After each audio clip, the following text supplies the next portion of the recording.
તો વડોદરામાં ભાજપ પ્રદેશ સંગઠનની મહત્વની બેઠક જિલ્લા ભાજપ કાર્યાલય ખાતે નવું બેઠકનું આયોજન થયું। એસઆઈઆર અને બીએલઓની કામગીરી મુદ્દે બેઠકમાં સમીક્ષા થશે। રાષ્ટ્રીય મહામંત્રી બીએલ સંતોષની અધ્યક્ષતામાં બેઠક। પ્રદેશ સંગઠન મહામંત્રી રત્નાકર પણ બેઠકમાં હાજર। મધ્ય ગુજરાતમાં ભાજપના તમામ હોદ્દેદારો પહોંચ્યા। મધ્ય ગુજરાતના તમામ સાંસદો ધારાસભ્યોની પણ હાજરી। શહેર અને જિલ્લાના પક્ષ પ્રમુખો પણ બેઠકમાં પહોંચ્યા। મધ્ય ગુજરાતના 230 અપેક્ષિત હોદ્દેદારો પણ બેઠકમાં હાજર।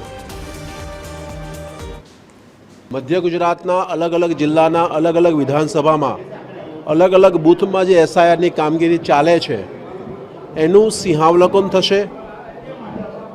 कार्यकर्तानी सहभागिता मतदारों सहभागिता वधे अने झड़पथी आ कार्य पूर्ण थाय ए दिशा में आज बातचीत थवानी छे।